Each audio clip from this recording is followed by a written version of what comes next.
क्या था इनकी तरफ से। ला के दिखा। नहीं सुनो, अभी जाके तो मम्मी के पास पड़ा है। नहीं क्या क्या गिफ्ट मम्मी के पास पड़ा है। सुनो ना क्या दिया इन्होंने गिफ्ट। मतलब एक अगर लड़का लड़की शादी हो रही तो बंदा कुछ अलग सा स्पेशल सा देता है। इन्होंने मुझे क्लचर भेजे, क्लचर बालों वाले। मतलब सोच सकते हो बंदे, मतलब क्या भेजे तो क्लचर, वो भी रंग बिरंगे 3-4 मतलब पैकेट थे भाई। ऐसा है कोई चीज, और साथ में एक लड़का लड़की वाली वो शो पीस था। यार एक बात बताओ मेरे को, कोई ऐसी चीज दो जो काम में आए। नहीं, शो पीस को मैंने सर पे बिठा के रखना था, और क्लचर शो पीस अब वो घर की शोभा बढ़ा रहा है वहाँ पे। हाँ, वो घर की शोभा ही बढ़ा रहा है, यहाँ तक नहीं आया है। क्लचर, आप सोचो क्लचर, और ऐसे क्लचर है वो अब तक नहीं टूटे। देखा, अब तक टूटे, अच्छा इन्वेस्टमेंट था। मतलब पहला गिफ्ट सच्ची में यार। लेकिन ये नहीं बताया होगा कि मैं क्या बताती, अच्छा रुक तो जाओ, मैं क्या बताती अपने फ्रेंड्स को, मेरे हस्बैंड ने, मेरे फियांसी ने ना मुझे क्लचर भेजे हैं। लेकिन ये नहीं बताएगी कि 14 फेब को जो फर्स्ट वैलेंटाइन था हम दोनों का, उसमें मैंने चॉकलेट का केक भेजा था पूरा बड़ा सारा, कोई फीलिंग ही नहीं। अच्छा, वैलेंटाइन की कोई फीलिंग नहीं थी। और जो कार्ड पे इतना सारा नोट लिख के भेजा था वो ठीक है, अच्छा था, केक बहुत टेस्टी था, जो मर्जी कहना। ये आपसे अपनी वाहवाही सुनना चाहती हैं, और दूसरा बंदा बस फिर क्या था, फिर ऐसी वक्त निकलता गया, लड़ते झगड़ते बातें हम लोग करते, फिर भी हम लोगों ने बिल्कुल बातें नहीं की हैं। और फिर आगे हमारी शादी की तारीख साढ़े ब्याह की तारीख आ गई थी 29 मार्च को, और फाइनली हम लोग 28 मार्च को मिले थे। और उस दिन भी मैं मिली नहीं थी, उस दिन मेरे साथ, और 28 मार्च को बैठ के हमने चिकन खाया था साथ में। हाँ, और 28 मार्च को कुछ ये भी हो गया था, मेरी फिर घर में लड़ाई हो गई थी। लड़ाई का रीजन क्या था, बहुत ही सड़ा रीजन था। मतलब एक दुल्हन के लिए तो सड़ा रीजन नहीं हो सकता। एक्चुअल में मैंने किसी को बुलाया था अपनी आईब्रोज के लिए, तो उसने मेरी एक आईब्रोज ही खराब कर दी थी, पूरी मतलब पतली कर दी थी। मैं बहुत गुस्सा हो गई थी। और मम्मी लोग थे, इनके घर में गए हुए थे, मतलब इनके घर में नहीं, जहाँ ठहरे थे वहां पर शगन लेके गए हुए थे। तो मेरी मम्मी जैसे आई, मैं तो भैया गुस्से में, क्या है इतनी देर हो गई, आप लोग को आना चाहिए, मैं घर में हूँ, ये वो। मम्मी कहते शगन लान गए सी मुंडे नू, अदा थोड़ी ना आ सकते सी कि छड़ के। तो मतलब पूरा उन्होंने कहा, मैं गुस्से में। तो मेरा भाई आया, चल कोई बात नहीं, है ना। और फिर उसी दिन मैं गई वहां पर अपना सेट लेने गई, तो वो मेरे को गलत आ गया है। तो मैंने और गुस्से में, बहुत गुस्से में थी मैं। 27 को मैं बता नहीं सकती, 28 तारीख को। चल कद्दू बना, खोपड़ा बना, खोपड़ा पीला वाला खोपड़ा बना। फिर रात को हमारी बातचीत हुई थी इनसे। मैं इतनी सुंदर लग रही थी ना उस दिन, पागल हो गई थी मुझे देख। मैं तो चिकन खा रहा था, चिकन बड़ा टेस्टी था। कि खाने ही तो आए थे। अपनी शादी का खाना कैसे छोड़ देता। बस फिर दूसरे दिन शादी हो गई हम लोग की। एंड नो, इन्होंने रोक दिया, वरना शेयर करती। कुछ बातों को छिपे रहने में ही अच्छा है, भले। तो दूसरे दिन शादी हुई, जिसमें खुद की बेइज्जती हो ना, वो छुपी रहनी चाहिए बातें। तो हमारी बेइज्जती नहीं है।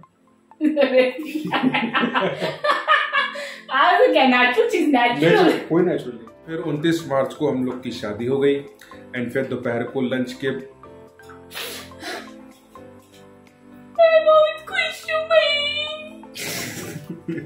तो उसके बाद लंच करके हम लोग फिर रात को अंबाला आ गए ट्रेन पकड़ने के लिए। फिर ट्रेन से पढ़ के दूसरे दिन हम लोग अंबाला आ गए ट्रेन पकड़ने के लिए।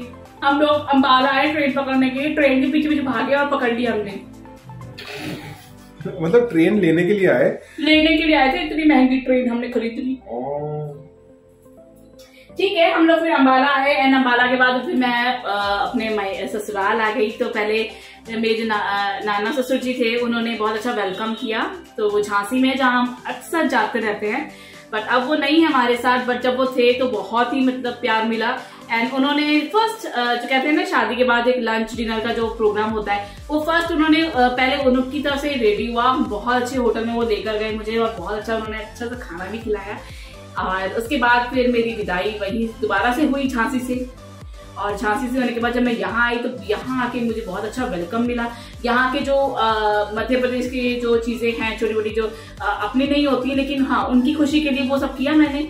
जो यहाँ की जो हेल्पर्स थी, उन्होंने बहुत मेरे लिए आलता जो होता है उस पर रखा, चावल वगैरह, जो कि हमारे नहीं होता, लेकिन हम लोगों ने वो सब किया। उसकी भी फोटोज आपके साथ जरूर शेयर करेंगे। तो बहुत अच्छा लगा मुझे यहाँ आके। एंड और फिर नेक्स्ट डे हमारी रिसेप्शन तो फिर आप जानते हैं कैसे होते हैं, बस ऐसे सबके सामने बैठे रहो। मैं बहुत थक गई थी सीरियसली, और भूख के मारे मुंह लाल। भूख तो नहीं था बट मैं बहुत थक गई थी, जब खड़े खड़े रह के ना और सबके पैर छूना ना, और सबके छू दिए थे मैंने तो, अपने तो छोटे को भी छू दिए थे। मुझे रोका गया था, मनदीप वो छोटे हैं हमसे, अभी मत करो, जिनके मैं छूंगा उनके तुम छूना, कि सबके छू रही हो।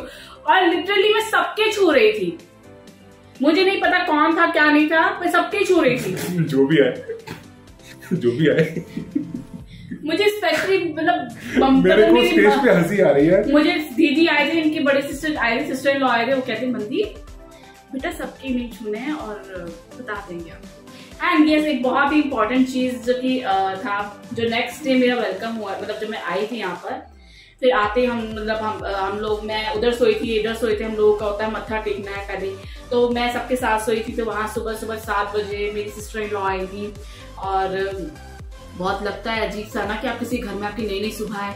तो मेरी जो वो थी, मतलब आपको मैं एक चीज और बताती हूँ कि यहाँ पर पहले जो मतलब हम लोग सो रहे थे, मम्मी नीचे सोई थी क्योंकि सब पैक्ड था पूरा घर, तो अच्छा भी नहीं लगा था मम्मी नीचे सोई। पर मम्मी कहती नहीं कोई बात नहीं, नीचे मम्मी का गद्दा लगा था, मम्मी नीचे सोई थी। मम्मी कहती तू पहली आई है, तू ऊपर सो, है ना। तो उसके बाद दीदी थे मेरे साथ, दीदी के छोटे छोटे बच्चे थे, तो दीदी भी मेरे साथ सोए थे।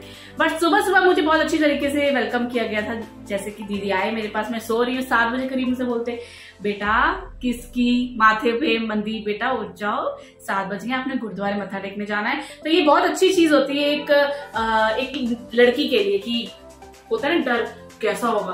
मतलब वो दिन था, उसके बाद से मुझे नहीं लगा कि मुझे इस घर में घुलने मिलने में कोई देरी लगेगी। मैं बहुत अच्छी तरह एडजस्ट हो गई थी एकदम मस्त तरीके से। उसके बाद फिर अपना गुरुद्वारे गए, फिर हमारी रिसेप्शन थी, देन फिर धीरे धीरे अपना माहौल ऐसा बनता गया कि मम्मी के साथ अच्छी खासी दोस्ती यारी होती गई। इनसे ज्यादा मम्मी से दोस्ती यारी है, तो अच्छा था माहौल। और मेरे से लड़ाई होती है बस, और कुछ नहीं।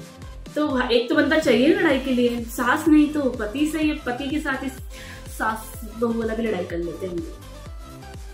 तो आई होप आप लोगों को हमारे बारे में इतना सब कुछ जान के कुछ अच्छा लगा होगा, और हमें कमेंट बॉक्स में बताइएगा जरूर आप लोगों को कैसा लगा हमारे बारे में जान के। और नेक्स्ट टाइम की क्या सुनना चाहते हैं आप हम लोगों से, उस पर वीडियो जरूर बनाएंगे। बट यस, आप लोगों की डिमांड होती है कि आप लोग भी व्लॉग बनाना शुरू कीजिए, तो ये हमारा आप समझ लीजिए, हमने इससे पहले भी बनाए हुए हैं, तो आप समझ लीजिए हमने कंटिन्यू किया है। और आप हमारे चैनल को सब्सक्राइब जरूर कीजिएगा, और नीचे कमेंट और नीचे कमेंट्स में जरूर बताइएगा कि आप लोग को और किसके बारे में क्या जानना चाहते हैं या क्या पूछना चाहते हैं। कुछ आपके सवाल हो तो आप नीचे कमेंट में जरूर हमसे पूछें, और हमको बताएं कि ये वीडियो आपको कैसा लगा। और कुछ हमारे पास तो बहुत कुछ होता है ना बोलने को, हमेशा इसी तरीके से हमें प्यार देते रहिए। नो डाउट प्यार आप लोगों से बहुत मिलता है, तो ये बात तो मुझे कहने की जरूरत ही नहीं है, बस इतना कहने की जरूरत है कि thank you so much. Thank you so much. Bye bye. Bye. तेरा नहीं चाहिए।